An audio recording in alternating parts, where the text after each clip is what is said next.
Music and light. The city slept under the hush of night, its streets empty save for the quiet glow of streetlights reflecting off rain-slick asphalt. Atop an old apartment building, Elliot Kane sat in front of a digital piano, headphones clamped tightly over his ears, the soft blue flicker of his computer screen the only light in the room. He pressed each key in silence, his eyes hollow and distant.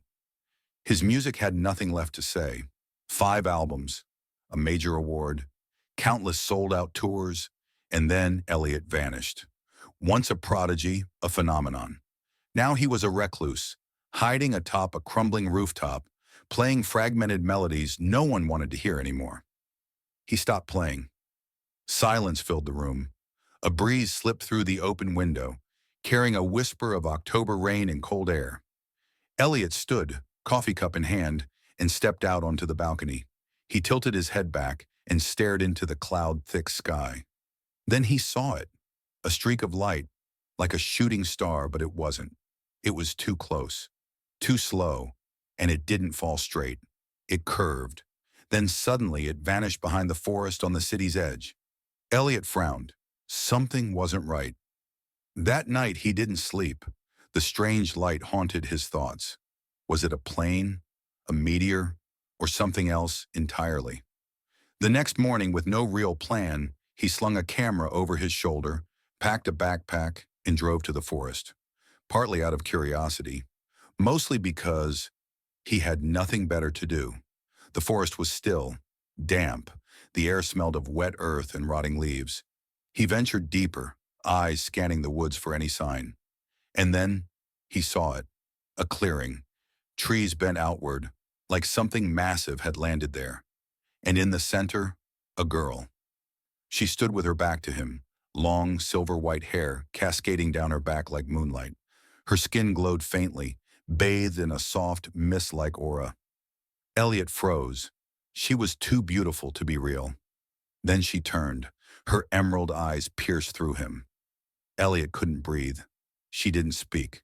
She simply raised her hand, and from her fingertips, particles of light spiraled outward, dancing around her like stars, releasing soft tones that echoed like wind chimes in the air. A melody. No instruments. No lyrics. Just her presence. Elliot felt every hair on his body stand on end. His heart pounded, not from fear, but because, for the first time in years, his music came alive again. She looked at him and smiled.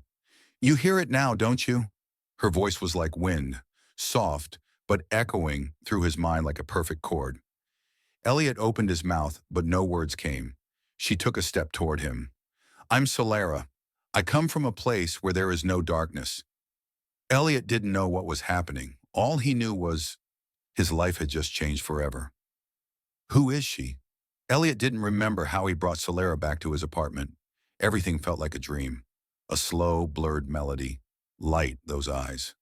And now, she was here, sitting across from him in his rundown apartment, the ceiling fan creaking above, and the scent of stale coffee still lingering from last night. Solara gently brushed her dew-damp hair back, her skin still radiating a soft, gentle glow. "I just need a place to rest, just for a little while." Elliot nodded, sitting across from her at the kitchen table. You're from where exactly?" Solara smiled, tilting her head slightly.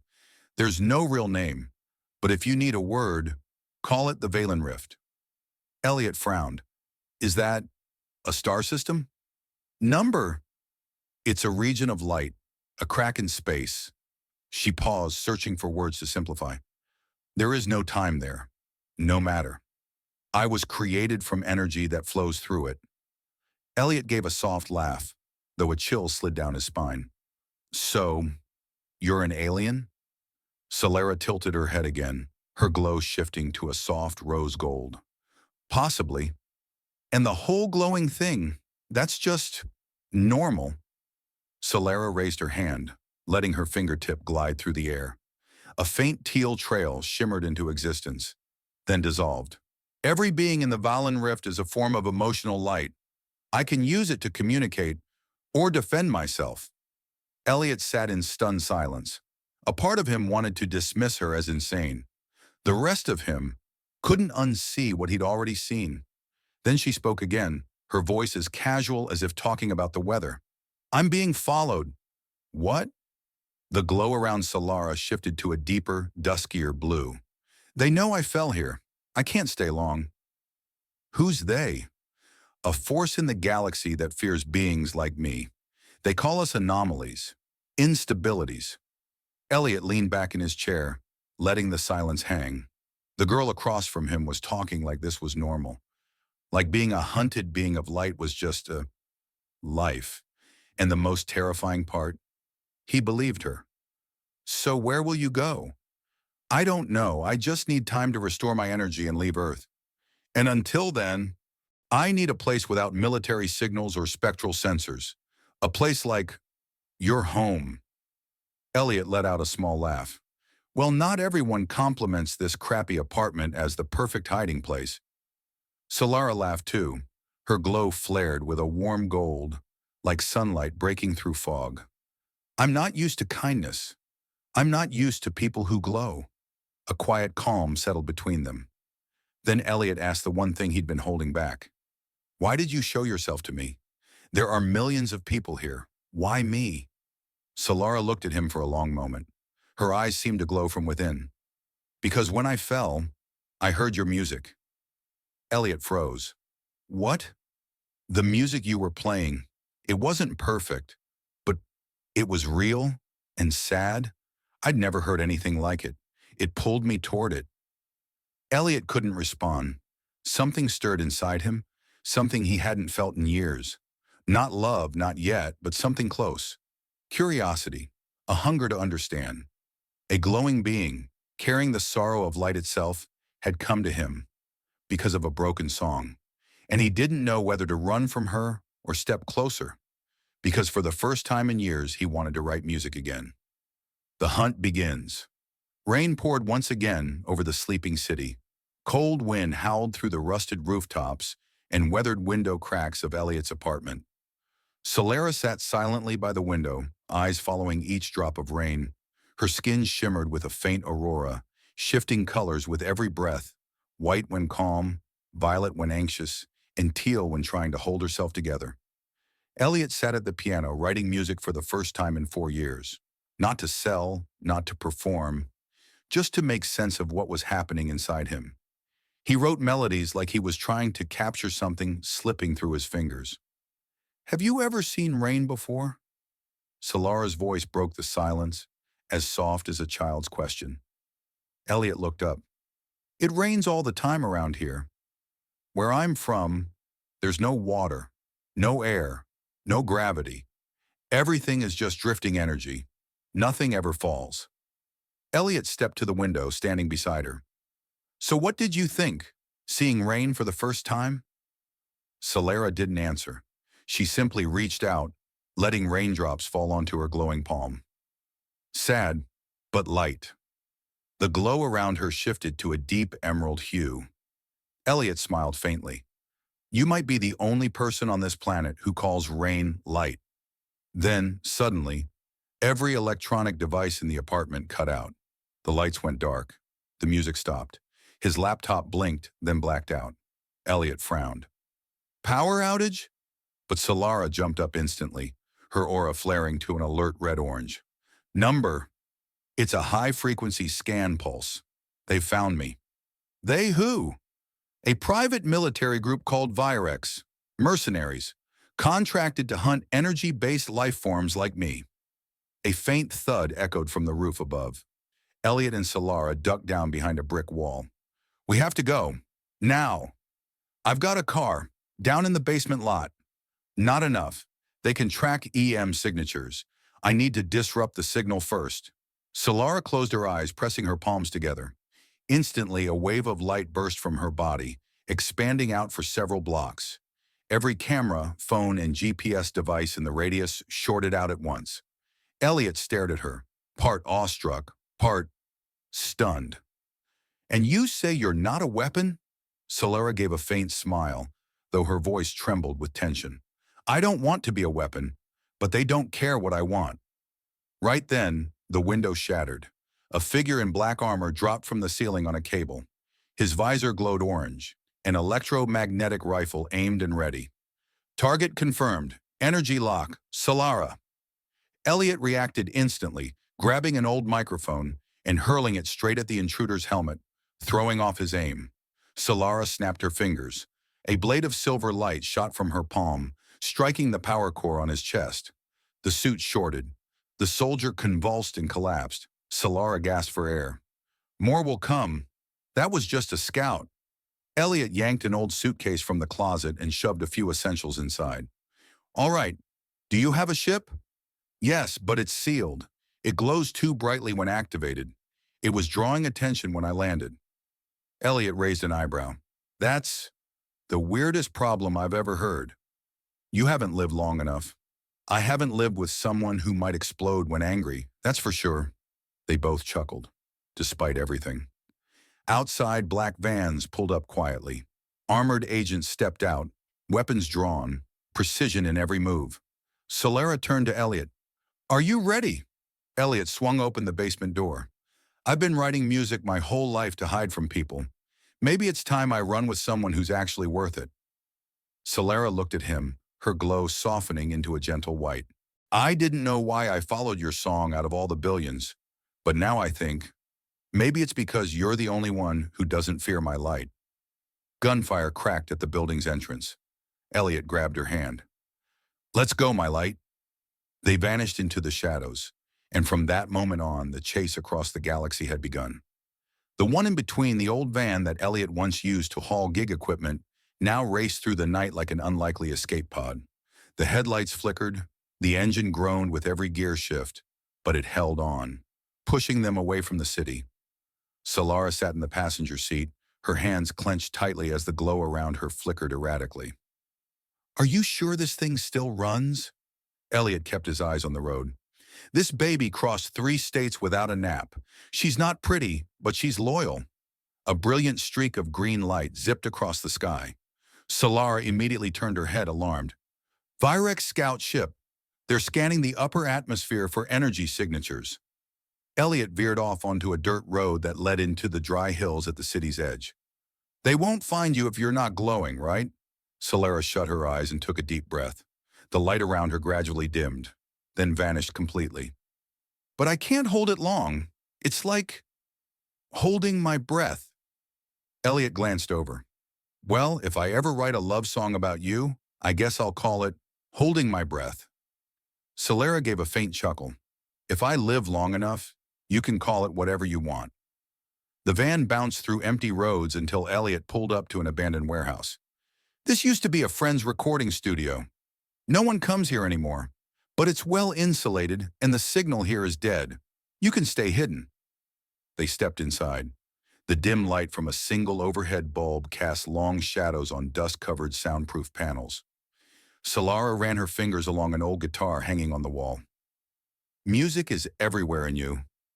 Elliot just smiled, but both of them froze as a voice echoed from the dark corner of the room. Touching, a figure stepped out of the shadows. She wore a long black leather coat, cropped hair, and amber eyes that glowed faintly in the dark. 2 compact energy pistols rested on her belt, alongside an interstellar ID scanner that swayed as she moved. Solara stepped back. Leora Hale. Elliot narrowed his eyes. Who the hell are you? The woman smirked, tilting her head at Solara. Don't tell me you haven't explained anything to him. Solara's glow began to shift toward a hot orange. Who are you working for, Leora? Virex? The Alliance? Leora stepped forward, not drawing a weapon, but moving like someone who didn't need to. I work for me. Elliot moved between her and Solara, his voice low and tense.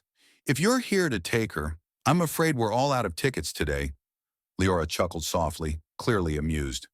Cute, but I'm not here to take anyone. I'm here to warn you. She pulled out a small cylindrical device and flicked it on. A 3D map appeared. Earth's nearby star systems lit up, surrounded by pulsing red markers. These are Alliance ships, not Virex, not mercenaries, the real deal, and they're coming for her. But this time, they're not looking to take her alive. Solara clenched her fists. They know I've passed the stability phase. Leora nodded. If your emotional spectrum overloads and you go full radiant, you'll revert to pure energy, enough to erase a planet. They won't risk that. Elliot turned to Solara, asking softly, "Is that true?" Solara lowered her gaze. "I don't control all of it. If I fully lose control, I become energy, and everything around me disappears." The room went quiet. Leora folded her arms. "So here's the choice. Keep running until you're caught, or work with me. I can get her out of Alliance-controlled space, but it won't be free." Elliot's voice was cautious. "What do you want?" Leora smiled, just enough to make it unsettling. "A frequency." A tone Solara instantly took a step back. "Number. My emission frequency is the only signature they can trace. If you record it, then yes, I could sell it." Leora shrugged. "Or use it to bait the ones chasing you." Elliot looked at the two women, one a being of light who could burn the world, the other a wild card who danced on the edge of loyalty and survival. He understood one thing clearly. The rules of this game had just changed, and no one in this room was entirely trustworthy. But the worst part? They had no other choice. Interstellar Escape, 3 a.m. The small Scout-class starship provided by Leora, a battered old thing with scorched hull plating and engines that sounded like a dying beast in heat, was skimming through Europa's orbit. Inside, Elliot sat in the co-pilot seat, strapped in so tight he could barely breathe, eyes locked on a dashboard full of alien symbols he understood maybe a third of, on a good day. Solara sat cross-legged in the rear chamber, meditating. The glow around her pulsed dimly, erratically, like a candle fighting against the wind. Leora, unfazed, piloted the ship like someone who'd flown through galactic wars without ever stopping for sleep. "You really do look nervous," Elliot muttered, eyes still on the flight path. Leora didn't turn her head. "You're not a pilot. I don't blame you. I'm a musician." "Exactly. You can walk off a stage, but you can't walk off the Alliance's thermal targeting." Elliot sighed. "See that kind of line? Not exactly comforting for the guy quietly panicking." Leora smirked. "I don't get paid to comfort. I get paid to survive." The ship dipped slightly. Turbulence from the outer solar edges, making the engine whine. Leora glanced at him. "Don't puke. The next crew won't appreciate the scent of tortured artist in the cockpit." Elliot clenched his jaw. "How do I know you're not going to sell us out the second we land at the station?" Leora finally turned to look at him directly. "You don't. But if I wanted to, I'd have done it back on Earth." Silence. The air inside the cockpit was thick with fuel vapor and suspicion. The rear hatch opened. Solara stepped in.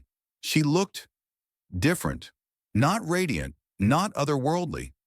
Just a girl, exhausted, hollow-eyed, like she hadn't slept in a century. "You okay?" she asked softly. "Compared to being hunted across the galaxy by people who want to dissect you and people who may or may not betray us, I'm fine." She gave a small, tired smile. Walking forward, Solara placed a hand on the console. The second her fingers touched the panel, it shimmered into a soft silver hue. The blinking lights slowed. The engine's groaning subsided, like the ship itself had been lulled by a lullaby.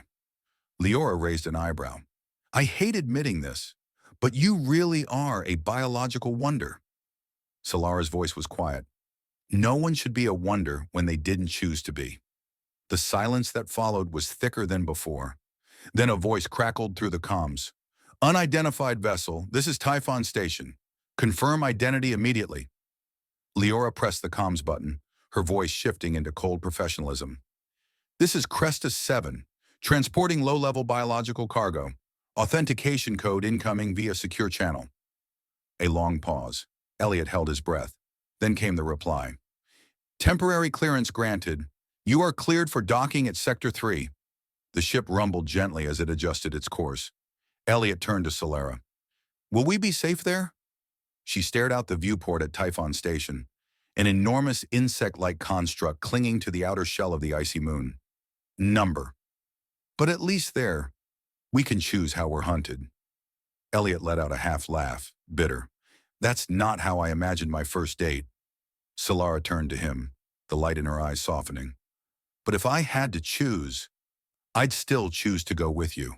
He looked at her. And in that moment, all fear dissolved. There was no galaxy, no pursuit, only a creature made of light, and a musician who'd once lost all hope, hurtling into the unknown together. And somewhere deep inside them, music began to stir again. A song without a name, only survival, only love.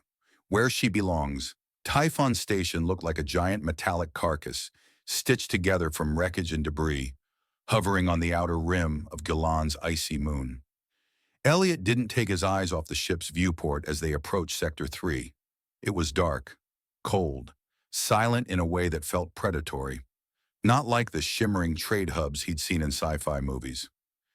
This place clung to the fringes of the galaxy, a shadowed corner where deals were made without names and without laws. Leora took the lead as the trio disembarked. Her gaze swept the surroundings with the precision of someone who'd learned never to trust silence. "We're only staying a few hours. I've got a contact in the lower tiers. He can get us past the Alliance's patrol zones," Elliot muttered under his breath. "And we're trusting this guy. Why exactly?" Leora shrugged. "Name's Core, arms dealer. The kind of man who owns so much contraband the governments of 4 planets want to bury him. But he's got 2 rare things, diplomatic immunity and an exit."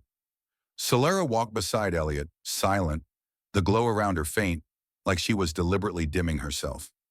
Elliot noticed her hand was trembling slightly. "You okay?" Solara gave a small nod, eyes averted. "This place, it reminds me." "Of what?" She stopped and turned toward him. "I'm not the only one. There were hundreds of light beings like me. We lived in harmony until they came." "They," she exhaled, slow and pained. "Those who wanted to control light. They hunted us, took us apart, locked us in energy chambers, just to test, to measure, to dissect." Elliot stood frozen. "Then, are you the last one?" She met his eyes, eyes that no longer glowed. "I'm the one who escaped." A metal door hissed open in front of them. Leora motioned them in. "We're here. Core's waiting." The chamber beyond was as massive as an abandoned stadium, the ceiling tangled with thick cables and steam vents. At its center sat a towering being, half machine, half organic, with a jagged face and glowing coal-red eyes. Correspondence. He lounged amidst a graveyard of weapons, tech, and what looked disturbingly like living components. "Leora Hale?" His voice rumbled like rockfall. "You finally show." Leora didn't smile, didn't bow. "I need an untraceable exit, 1 transport, and a safe house for 2. Core's eyes slid toward Solara. "Energy being, rare stock. I could trade her for a fortress on the ice world." Elliot stepped forward. "She's not for trade." Core narrowed his eyes. "And who are you supposed to be?" Elliot didn't hesitate. "The only one who doesn't want to sell her."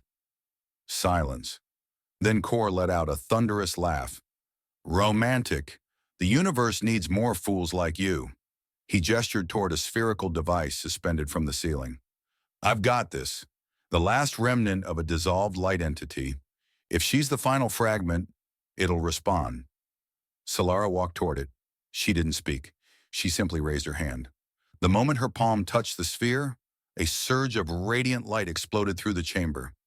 Elliot instinctively staggered back, breath stolen. It didn't burn. It resonated. Deep in the bones, in the soul.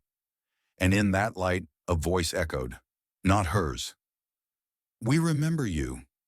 Solara's eyes widened. The voice, it was part of her.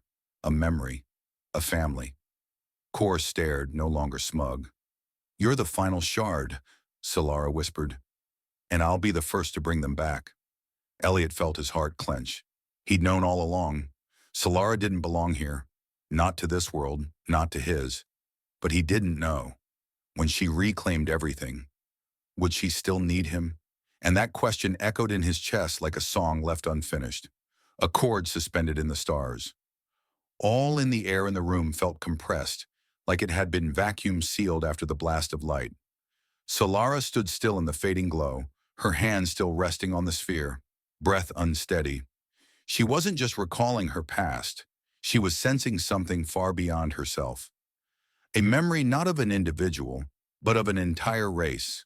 A call from a source she could no longer deny. Elliot didn't speak. He just stood there, eyes locked on every flicker of emotion in her face. Core muttered under his breath, almost like a prophecy whispered too late. She's not just a light being.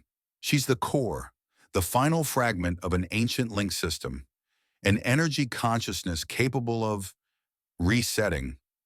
Resetting what? Elliot asked. Core turned, that same cryptic smile curling on his lips. Reality. Elliot blinked. You're saying she can change reality? If her emotion is strong enough, if she's still lucid enough not to be torn apart by her own light. Solara turned. Her gaze was no longer soft. It was deeper, sharper, as though something long dormant had finally woken inside her. I can recover what was lost, the shattered fragments of my kind, scattered, caged, distorted. But to do that, I have to leave the system, and I must go alone. The words struck Elliot like a blade. Alone? She nodded, eyes never leaving his. If you come with me, you'll die. A human body can't survive that level of energy. I can't bring you with me. Elliot stepped closer, his voice low and steady. Then what are you going to do? Walk into the unknown and hope it's not a suicide mission? It's not hope, she said softly. It's instinct. It's what I was created for. And what about us? She looked at him, really looked. That moment held everything. We were what I chose. Silence. Leora appeared from the corridor, holding a communications device. Bad news, the Alliance picked up the energy surge. We've got less than an hour. Elliot turned to her. Any way out? There's an emergency transit gate, one-way jump, but it's now or never. Solara spoke, her voice nearly a whisper. That gate leads to the energy nexus, the convergence point of the light stream. Core stepped toward the sphere. Once you go through, either you'll dissolve completely or reconstitute. There's no coming back either way. Elliot faced Solara. You can't go not knowing if you'll ever return. She stepped closer, placed her hand gently over his heart. You once told me music doesn't need certainty, just feeling. So feel this. Elliot inhaled. I can't feel anything anymore if you're not here. Her eyes shimmered, her glow turning into something softer. You were the only one who didn't fear my light. That's why I can't die next to you. I'll wait. If you can, Leora cut in, sharp and cold. No time for poetry. The gate's live. Pick fast, run or die together. Solara looked at Elliot one last time. Then she turned away. Light exploded around her like a silent nova. She stepped through the portal. Elliot reached out, but grasped only empty air. She was gone, and he didn't know if he'd ever hear her voice again. He only knew one thing. This love had bet everything. The truth buried. The gate sealed shut behind Solara, leaving only a fading trace of light, like the final breath of a dying star. Elliot stood motionless in the empty chamber, chest hollowed out as if someone had carved a hole straight through it. No Solara, no gentle shimmer of her glow. No voice like a perfect chord echoing through space. Only silence. Core broke it first. She just walked into an energy point no one's ever come back from. You know that, don't you? Elliot didn't turn around. I know. Leora stepped forward, tapping a device on her wrist. A three-dimensional map flickered to life, showing energy points, wormholes, and signal currents all around the solar system. She zoomed in on a blurred section near the edge. Problem is, we're not alone anymore. She enlarged a dark patch pulsing faintly at the border of the map. Ever since Solara activated the light core, it wasn't just the Alliance who picked it up. Something else responded. Something not from any known species. Elliot stared at the projection. What is that? Core answered, his voice like a growl from deep within the hull of a warship. Something even the Alliance fears. An ancient species that once consumed light realms to drain their power. They can sense energy like sharks smell blood, Leora added quietly. And if Solara succeeds in reuniting the ancient light, they'll be the first to come. Not to welcome her, but to absorb her. Elliot clenched his fists. She doesn't know. No, Leora confirmed. She only knows half the truth, just like every light being did.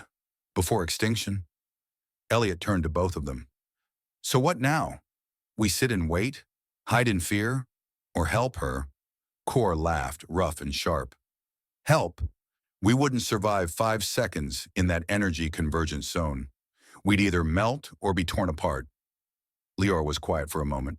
Then she spoke. But you might. Elliot blinked. Me? She pointed at his chest. You touched the light core when Solara activated it. Part of her energy has imprinted onto your biology. You're changing. A heat rippled down Elliot's spine. You mean I'm becoming part of her? Not fully, Leora said, but enough to track her. And maybe pull her back. Cor shook his head. You go in there. You're walking into death. Elliot looked at them, then out the station window, into the vast, spinning cosmos. Somewhere out there, Solara was alone. He turned back, voice steady. I let her go once. I won't do it again. Leora glanced at Cor. We need to reopen the gate. Give me 10 minutes, Cor grunted, and a reason not to punch your lovesick musician in the mouth for wanting to die for romance? Elliot smirked, for the first time in hours. I'll sing you a demo of my next heartbreak hit. If you live through this, Cor growled. 10 minutes, Leora tapped her wrist, initiating the system reset. Elliot closed his eyes. A faint light glowed from his hand, still dim, but real. A part of Solara, a spark strong enough to guide him to wherever she was lost in the stars. She had gone all in. Now it was his turn. He would find her, even if it meant stepping into the very fire she was born from. The final sacrifice. Warning lights pulsed red across Typhon Station as Cor rebooted the energy transit gate. The entire structure trembled slightly, reacting like a living organism, sensing a cosmic disturbance. Elliot stood before the reactivated gate. A swirl of silver light spiraled in its core, like a glowing well, beckoning him in. But this time, it didn't lead to safety. It led to the unknown. Leora secured her weapons, her eyes fixed on the monitors. The energy signal on the other side is unstable. If you don't make it back in time, the gate will close, permanently. Elliot nodded slightly. I'm not coming back without her. Cor tapped in a few final sequences on the control panel. If you die, it's not on me. Never live for responsibility, Elliot replied with a faint smile, though his eyes shimmered with intensity. Not fear, conviction. If he failed this time, Solara would be lost forever. Leora handed him a small orb, barely the size of a fingertip. It's a light sensor. It'll lead you to the strongest energy source on the other side. It might be her, or the thing trying to consume her. Elliot clenched the device in his palm. That's fair. He drew a deep breath and stepped through the gate. This wasn't space. It wasn't air. There was no ground beneath him, no stars above. Only light, twisting, flowing, breathing like a sea of glowing silk. And at the heart of it, Solara. She floated, suspended in a vortex of radiance, her form almost transparent. Her body flickered, fading like a dying ember. Elliot shouted, Solara! She turned, but her eyes, they were dim. Her silver glow was being siphoned by a swirling mass of darkness beneath her. Shapeless, formless, a black hole not of gravity, but of hunger, a predator of light. Elliot rushed forward. You don't get to leave like this. Solara's voice was a whisper. Elliot, why are you here? I couldn't let you do this alone. You'll melt if you come too close. He raised the light sensor in his hand. You left your light with me. It guided me here. Now let it guide you back. She shook her head. If I don't let it absorb me, it'll destroy whole star systems to hunt me down. I have to disappear, so it ends with me. Elliot stepped closer. The black entity recoiled slightly, disturbed by the light now radiating from his hand. He reached for her. If you go, everything we fought for, everything we've been through, ends in goodbye? Solara's eyes shimmered with tears, tears of light that dissolved into the glowing ether. I don't want to leave you. Elliot gripped her hand. Then don't. A scream echoed through the void, a roar like the agony of a dying galaxy. The dark entity lunged. Elliot pulled Solara close, wrapped her in his arms. "Trust me. Merge with me." Solara nodded. Together they closed their eyes.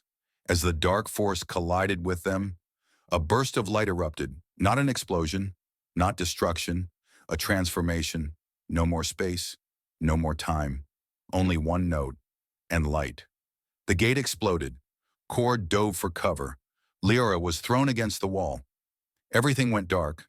No signal, no trace, only silence. Leora slowly stood, brushing off dust. Her voice was quiet, rare emotion glinting behind her eyes.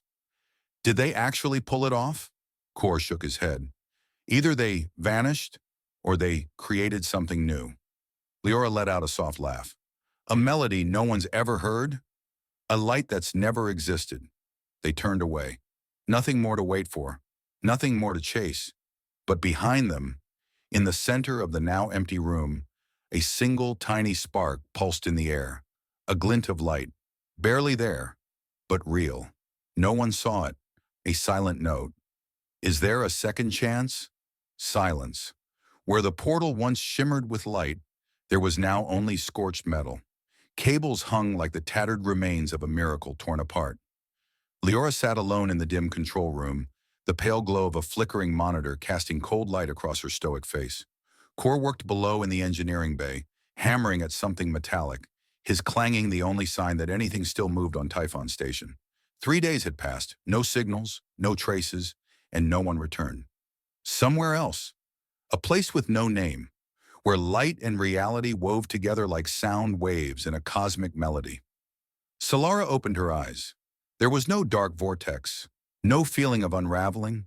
She lay on something soft, surrounded by impossibly pure air. She sat up slowly, her silver-lit eyes struggling to comprehend the stillness.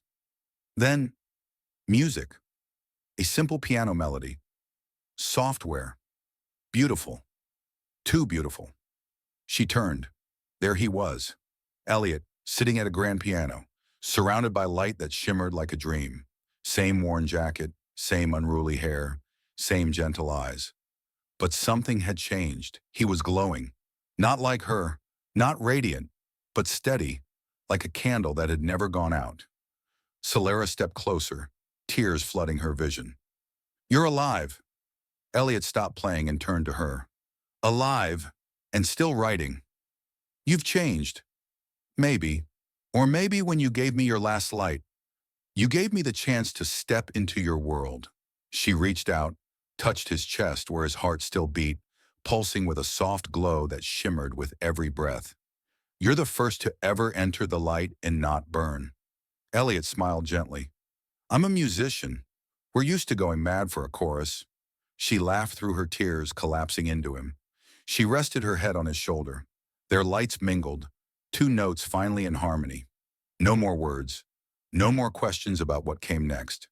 Only this: they had found each other again. No more war, no more running, only music, light, and a world without a name. Cut to Typhon Station. Leora stood before a monitor. Suddenly, a strange signal blinked to life. No encryption, no data format. Just music, a wordless melody. But anyone listening would understand. It really happened.